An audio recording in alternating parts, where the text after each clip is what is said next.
Alright guys, so welcome to part 2. Okay, so we just covered that little lead part, that...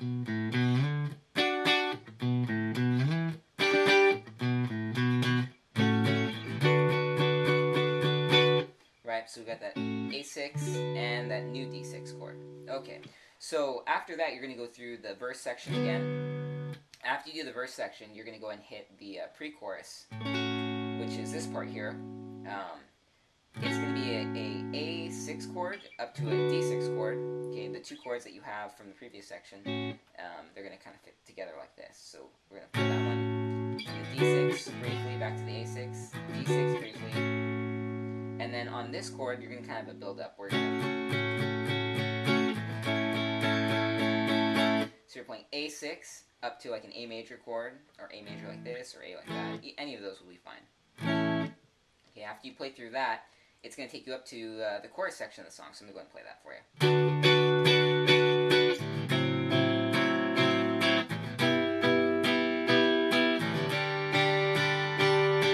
Okay, so that part is D6, which we already know. Then we're going to go to A minor 6, is the new chord, okay? So that is the 5th fret on the low E string. Then I'm going to be touching the 5th string with my 2nd finger. I'm kind of touching it here so it doesn't make any sound when I play it. Then I'm playing the 4th fret on the 4th string, and then the 5th fret on the 3rd string, 5th fret on the 2nd string. Okay, sounds like this.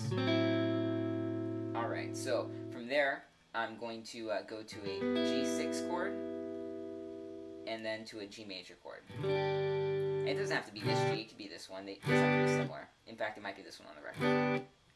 Alright, so what's unique about this part, what's great about it, is the rhythm. It's got this kind of offset, on the beat, off the beat kind of feel.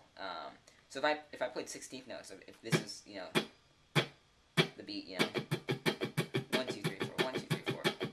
We've got 4 attacks per beat, right?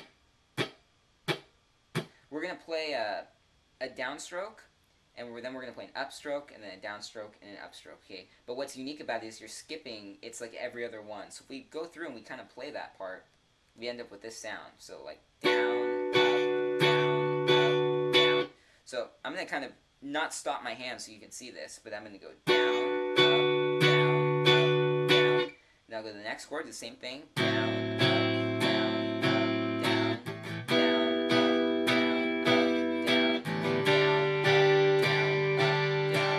faster here.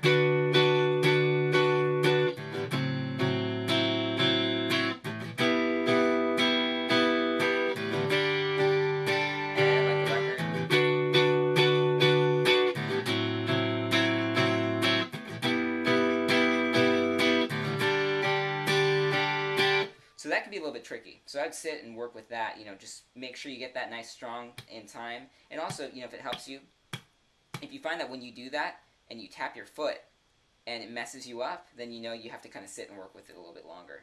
Till you can tap your foot, keep that nice and consistent, also be able to coordinate that with your hand, okay?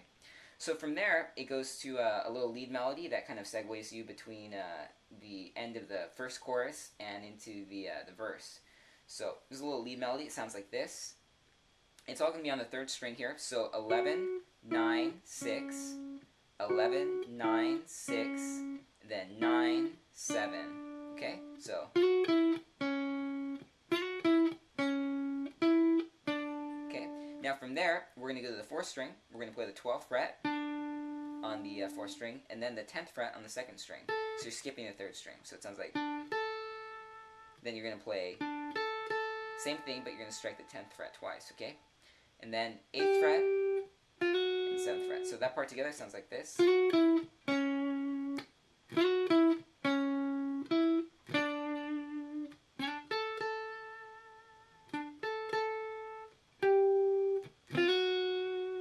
I'm adding a little bit of sliding into the notes and a little bit of vibrato.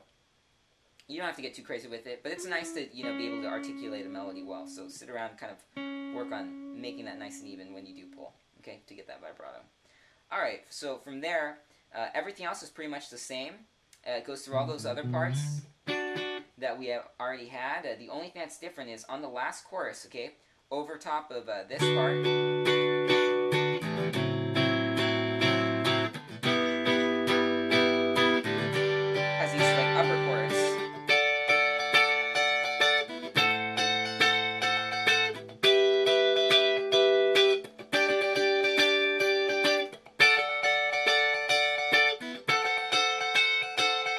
Okay, so let's talk about that.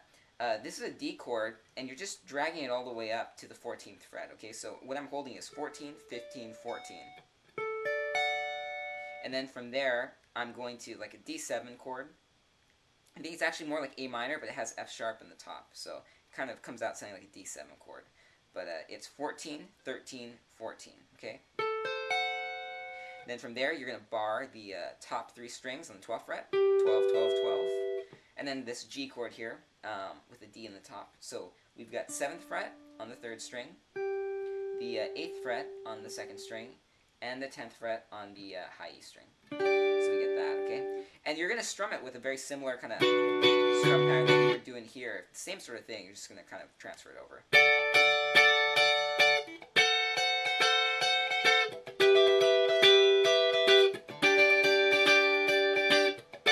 You're going to do that twice. Okay, now after that, it pretty much, that's the whole song. The only thing that's worth noting is at the very end of the song, when you play this last time,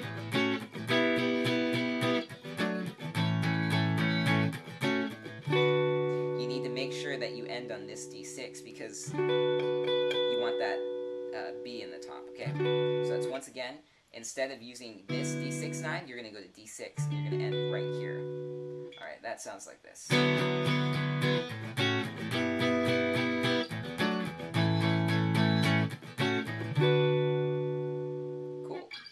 Alright, and that pretty much wraps it for Apartment by Young the Giant.